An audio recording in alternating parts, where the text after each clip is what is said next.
Friends, right now in the very first episode, we are going to discuss the chapter number 3, Deep Water, which one is from the 12th standard. So title is the Deep Water. Writer is William O. Douglas. So chapter sketch, better to discuss first that to get the clear idea or to make our concept clear. So chapter is a deep water is an excerpt taken from Of Men and Mountains by William O. Douglas.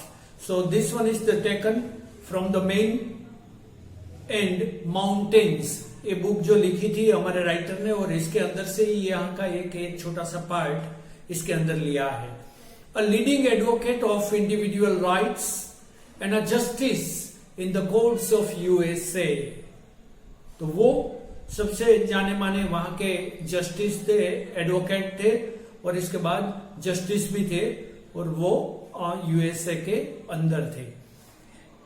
It reveals how as a young boy he nearly drowned in a swimming pool. He talks about his fear of water and thereafter how we finally overcome it. तो अपने जीवन का एक छोटा सा जो उनको memory के अंदर एक इंसिडेंट है वो यहाँ पर इनको उन्होंने अच्छी तरह से डिस्क्राइब किया है. तो अपनी लाइफ स्टोरी को, अपनी चाइल्डहुड को, अपनी बायोग्राफी के पर्सपेक्टिव से यहाँ पर जो रजू करने का प्रयास इन्होंने किया है. तो ये पूरे जो सेंट्रल थीम है ये यही है कि उनका बचपन का जो इंसिडेंट था कि वो पानी के अंदर जाता है और डूबने की तैयारी में है. तो उनका फियर उनके अंदर बहुत समय तक रहा. फिर इसके बाद धीरे धीरे धीरे वो ओवरकम हुए और इसके बाद वो अच्छे स्विमर बने. तो यही हमारे जीवन में भी ऐसा रहता है कि जब इनिशियल स्टेज के अंदर हम जब फेलियर थोड़े से भी रहते हैं तो हम फिर फ्रस्ट्रेट हो जाते हैं और इसके बाद आगे बढ़ने का हम अपने आप ही हमारा जो विचार रहता है वो भी धीरे धीरे फेड अप हो जाता है. मगर राइटर मोटिवेट होता है और वो सक्सेस तक अपना अटेम्प्ट जारी रखता है और एट द एंड वो फाइनली सक्सेस हो जाता है. तो ये पूरी थीम है. सो अबाउट द कैरेक्टर, तो हमारा जो राइटर है वो स्वयं ही इसका मेन कैरेक्टर है और उन्होंने अपने बचपन का जो पूरा इंसिडेंट है यहाँ पर लिखा है. तो और कोई कैरेक्टर को यहाँ पर हाईलाइट होने का कोई चांस ही नहीं रहता.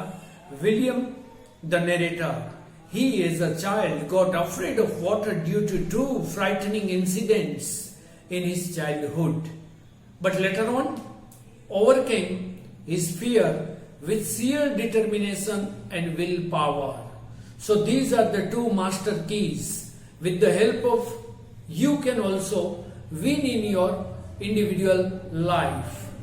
तो सबसे अच्छी बात यह है कि अपना डिटर्मिनेशन, जो दृढ़ मनोबल था और इसके साथ अपना जो कॉन्फिडेंस था, इसके वजह से ही वो इस फियर में से बाहर निकलते हैं और आगे जाकर वो फिर से अच्छी तरह से स्विमिंग करने लग जाते हैं. तो हमारे जीवन में भी कॉन्फिडेंस और विल पावर ये दोनों हमें किसी भी तरह से इनको समझना चाहिए, इनको ये जो सीखना चाहिए और इनका हमें सहयोग लेना, हर प्रतिपल हर दिन इनको हमें सीख लेना चाहिए. सो about the writer, about the author, William Douglas, 1898 to 1980, was born in Maine, Minnesota. After graduating with a Bachelor of Arts in English and Economics, he spent 2 years teaching high school in Yakima. So BA English और economic के साथ उन्होंने arts के अंदर bachelor graduation किया और इसके बाद वो याकीमा के अंदर टीचिंग हाई स्कूल के अंदर उन्होंने किया. However, he got tired of this and decided to pursue a legal career. तो टीचिंग का जो फील्ड था, ये प्रोफेशन था, उनसे वो फेडअप हो जाते और अब आगे जाकर वो एडवोकेसी के लिए सोचते और इनके अंदर ही वो अपना करियर बनाने का मन बना लेते. He met Franklin D. Roosevelt at Yale and became an advisor and friend to the president. Roosevelt USA का बहुत ही शक्तिशाली राष्ट्रपति था, प्रेसिडेंट था. आपको पता ही है अल्बर्ट आइंस्टाइन जब E = mc² माने एटम बम की जो फॉर्मूला थी, वो आइंस्टाइन जर्मनी से सीधा यूएसए गया और वही फॉर्मूला इन्होंने जिनको अमेरिका के अंदर बताई वो ये प्रेसिडेंट थे रूजवेल्ट. तो इनको बताई थी और इन्होंने अप्रूवल किया और इसके बाद ही वो एटम बम बने. तो ये प्रेसिडेंट का ये मित्र बन गए. Douglas was a leading advocate of individual rights. तो जो व्यक्तिगत स्वतंत्रता है इनके वो हिमायती बन गए. He retired in 1975 with a term lasting 36 years and remains the longest serving justice in the history of court. तो वो अपना जो टीचिंग का प्रोफेशन छोड़कर यहां पर आ गए और इन्होंने जो ये शुरू किया तो वो टिल 1975 वो रिटायर हुए और सबसे ज्यादा जस्टिस के पोजीशन के ऊपर उन्होंने काम करने का एक नया रिकॉर्ड बनाया.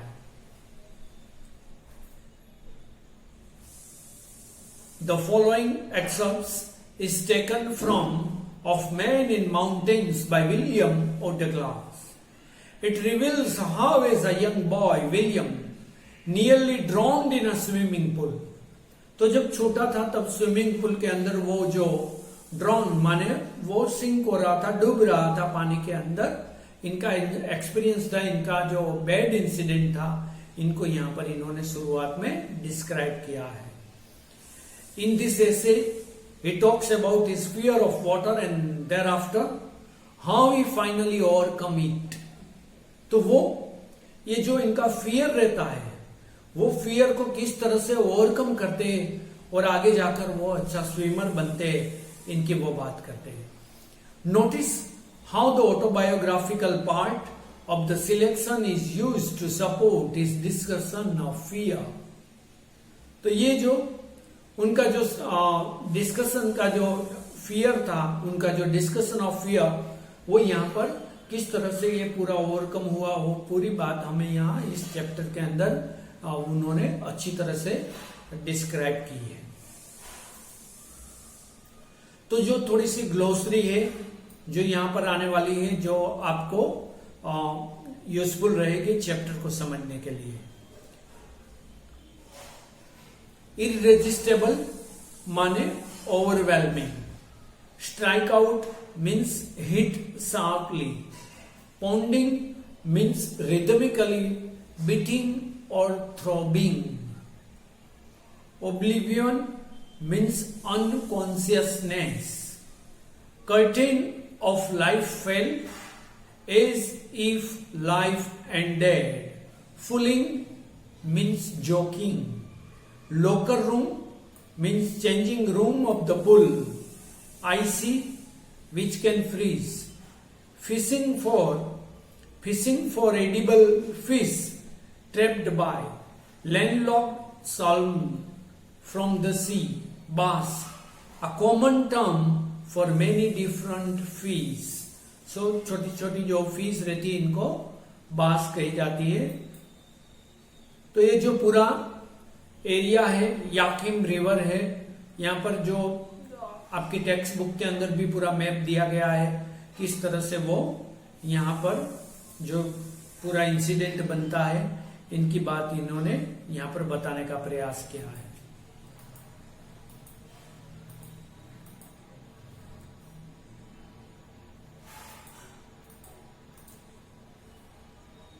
अब जो क्वेश्चंस आपको एग्जाम के लिए तैयार करने हैं, इनके बारे में बातचीत कर लेते हैं. What is the misadventure that William Douglas speaks about? जो हमारा राइटर वो कहता है कि वो मिस एडवेंचर था, वो साहस नहीं था, दुस्साहस था। तो वो क्या था, इनके बारे में आपको लिखना है। ऐसा क्वेश्चन भी आ सकता है। या तो what happened to Douglas at the YMCA pool, ये भी पूछ सकते हैं। और इनके अलावा what shocking experience did Douglas have at the YMCA pool. तो ये जो क्वेश्चन यदि आपको पूछे जाए कहीं भी एग्जाम के अंदर, तो आपको इनका आंसर लिखना है। आपकी फेयर बुक के अंदर भी इस एपिसोड के अंदर जिनकी हम बात कर रहे हैं, माने कि अबाउट द स्टोरी माने थीम, इसके बाद about the character, then about the writer, और इसके बाद जो डिफिकल्ट वर्ड्स आपको मिले वो भी आपको लिखने हैं, और इनके क्वेश्चन आंसर्स आपको फेयर बुक के अंदर लिखने हैं, ताकि हर एग्जाम के अंदर आपको यूजफुल रहे। तो इनका आंसर जो पहला क्वेश्चन था, अभी तो मैं जल्दी में बोल रहा हूं, मगर आपको सुन लेना है और इनको फिर आपकी फेयर बुक के अंदर लिख लेना है। कोई भी चैप्टर का आपको अच्छा मार्क्स लेना है, कोई भी चैप्टर में से। So few things you should keep in mind always. You have to read first, read about the writer or the author or the poet, then read the central theme of the unit or the poem, then read the glossary and read about the characters. तो ये सभी बातें यदि आप कोई भी chapter की अच्छी तरह से दिमाग में रख लेंगे, मेमोरी में रख लेंगे, तो कोई भी क्वेश्चन यदि आपने एक बार भी नहीं पढ़ा है तो भी कोई पूछा जाए तो आप पूरे कॉन्फिडेंस के साथ आप लिख सकते हैं। आंसर लिखने का तरीका है, You should always remember the technique how to write the answers. तो वो टेक्निक आपको याद रखनी है, उनका प्रयोजन में लेना है। You have to practice about it how to write the answer always जब आप लिखते हैं तो सबसे पहला पैराग्राफ रहता है, कोई भी क्वेश्चन पूछे तो पहले पैराग्राफ के अंदर 2-3 लाइन के अंदर अबाउट द राइटर लिखना है। इसके बाद अबाउट द कैरेक्टर्स लिखना है, अबाउट द सेंट्रल थीम लिखना है और कंक्लूजन लिखना है। तो ये सब बात यदि आपको याद आ गई तो आप अच्छी तरह से, कोई भी क्वेश्चन है तो ये सभी बातें नटशेल में रहेगी। ये हार्ट ऑफ द यूनिट है, तो इनको ही आपको जोड़कर अच्छी तरह से आपको डिस्क्राइब कर देना है, आंसर देना है। अच्छा, तो इसका answer, William Douglas speaks about the miss adventure which happened at the YMCA swimming pool when he was about 10 or 11 years old. A big bully threw Douglas into the deep end of the pool when no one was around. As Douglas realized that he was drowning, he made several attempts to save himself, but all in vain. Finally, he felt that he would die, and then he lost consciousness. When he gained consciousness, he was lying outside the pool. Apparently, somebody had rescued him. तो यहां पर जो question हमारा था कि Douglas किस event को miss adventure कहते हैं, क्या गलती उनसे हुई थी, और या तो डगलास के साथ जब बचपन में स्विमिंग पूल में क्या हुआ था, YMCA स्विमिंग पूल के अंदर। तो यही आपको लिखना है। और जो कोई बड़ा वाला मोटा लड़का आकर उनको धक्का दे देता है और वो स्विमिंग पूल के अंदर डीप तक गिर जाता है और उनको ऐसा एहसास होने लगता है कि अब उनकी मृत्यु नजदीक है, और फिर वो बेहोश हो जाता है। मगर जब वो कॉन्शियस होता है तब उनको पता चलता है कि समवन हैज रेस्क्यूड हिम, इनको किसी ने बाहर निकाला, उठाया और बाहर निकाला है और बचाया है, ऐसा अब उनको एहसास होने लगा है। अच्छा, दूसरा question, what was the series of emotions and fears that Douglas experienced when he was thrown into the pool? What plans did he make to come to the surface? तो ऐसा क्या हुआ डगलास के साथ, तो फिर उन्होंने क्या रिएक्शन उनका था, जो पानी के अंदर किसी ने धक्का मार दिया वो पानी के अंदर स्विमिंग पूल में डूब गए, फिर क्या हुआ, उन्होंने किस तरह से बाहर निकलने का प्रयास किया, वो आपको डिस्क्राइब करना है।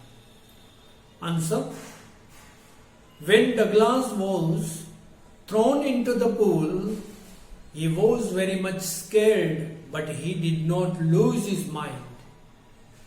He planned that he would make a big jump when his feet would touch the bottom. तो वो जब धक्का देते, फिर वो बाहर निकलने का पूरा प्रयास करते, फिर उनको दिमाग में एक आइडिया आता है कि वो जोर से थोड़ा जंप लगाए ताकि जितना वो बाहर निकलेगा उतना ही नीचे जाएगा, तो नीचे जो सरफेस में वो टच करके फिर वहां से वो थोड़ा और बाहर निकल सकते हैं। Thus he would come to the surface. Unfortunately, the plan failed. Douglas then grew panically and started suffocating. He felt that he would die and then he lost consciousness. तो फिर इनको ऐसा लगा कि नहीं, मैं बाहर तो नहीं निकल सकता हूं, पूरा वो एग्जॉस्ट हो गया। फिर उनको हो ऐसा लगा कि वो अब मरने की ओर जा रहे हैं, और तब उन्होंने वो बेहोश हो गए। अच्छा, तीसरा question, how did this experience affect him? तो वो किस तरह से वो उनका जो एक्सपीरियंस था वो उनको अफेक्ट कर गया, उनको back of the mind fear ले गया। The near drawing experience had a very deep meaning and impact on Douglas. It felt a haunting fear lurking in his heart. He was extremely scared of water and avoided going near it whenever he could. The fear deprived him of the joys and boating and fishing and destroyed his social life. तो वो पूरी जो उनकी है, वो जो fishing करना, boating करना, पूरा उनका सोशल लाइफ था, जो उनको पसंदीदा कार्य था, वो भी अब उनका खत्म हो गया, ऐसा उनको एहसास हो गया। इसके बाद नेक्स्ट क्वेश्चन की हम डिस्कशन कर लेते हैं।